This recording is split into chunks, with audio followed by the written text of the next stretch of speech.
faut qu'on nous dise qui sont ces experts qui ont décidé que couvre-feu à partir de 21h c'est pertinent dans ce pays. mais kon lan moo waroon pertinent parce que tamit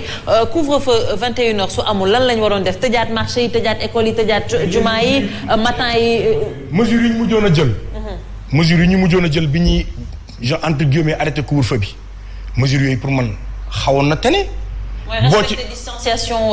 physique bi distanciation physique mënul nekk port du masque. distanciation physique mënul nekk Sénégal ñooy bokk benn bool di añ. mënul nekk Sénégal kenn mënu fi wax waxu distance c'est pas possible li nga mën a wax kay mooy nit ñi sol leen masque raxasu leen à tout moment. loolu rek nga mën a wax tak joxe ay masque mais boo ñëwee bàyyi élèves yi 4 millions d'élèves nga sànni leen tasaare leen joxoo leen ay masque joxoo leen ay sanitizer professeurs yi joxoo leen ko noonu professeurs yi bu ñu ñibbee seen kër lañu dem élèves yi seen kër lañu dem nga ibbiwaat championnat national de football nit ñaa ngi footballaat ñu ne dér na waaye marché yi comme tous les malais transport public yow sa transport doyul nga ne da ngay tëj nit ñi ay benn heure boo xam ne heure de pointe la say tali baaxul say tali yaatuwul fépp pont la fépp yaa ngi ko bouchon fépp yaa ngi ko tëj faut arrêter xam nga gis nga même problème mu masque yi man li may wax rek c'est que parfois gis nga on ne prend pas le temps d'étudier les choses mais gis nga masque ñi ko mën a sol bëriwul wax naa ko keroog fii le docteur nous nos enfants suñ doom yi nekk terminale jëm première ñu ngi may dégg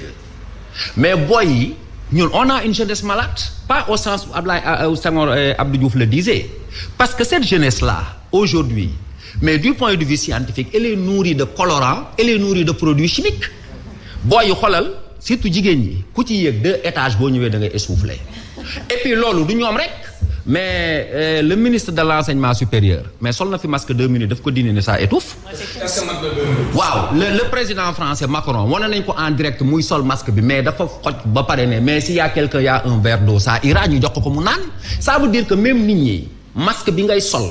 les scientifiques ont montré que 40% du gaz carbonique que tu respires retourne dans tes poumons. C'est là encore un élément qui ne sauve pas les gens. C'est un élément qui affaiblit encore les gens. Il faut faire une étude sur les populations xam ndax mën nañ ko sol mais on ne peut pas se mettre à surfer sur des détails sol leen masque ba pare masque yi ils sont faits à base de quoi?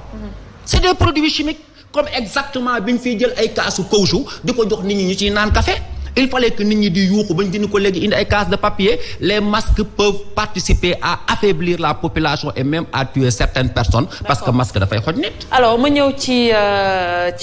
Omar Faye leeral askan wi Omar Faye lan lañ mën a jàpp ci sa analyse par rapport ak li ñu jot a wax yépp. li ñu war a wax nañ ko parce que l'essentiel wax nañ ko c'est un régime d'obscurantisme, d'incohérence, d'anormalité, de contradiction. C'est ce que nous avons vu depuis le début jusqu'à présent. yooyu nag lu muy indi day indi crise d'autorité moom moo am actuellement ci réew mi c'est-à-dire contrat de confiance bi amoon diggante Macky Sall ak peuple bi loolu jeex na xotti nañ ko ndax amul lenn si li nga xamante nii ne waxoon nañ ñu ko loo xamante ne gis nañ ko bu fekkee ne nag ñi lay jiite saa yu ñu la waxee lañ la wax doo ko gis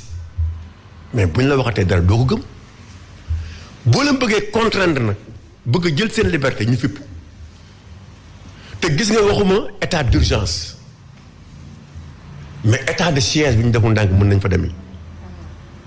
te état de siège boo fa demee léegi dootul gouverneur dootul président dootul ministre de l'intérieur c'est les militaires qui gouvernent et c'est ça qu'il faut éviter et à chaque fois bu ñuy wax daan nañu wax ne def leen attention parce que lépp li peuple bi waroon jox Macky quand même jox na ko nañu waxati dëgg il a rencontré tous les leaders de ce pays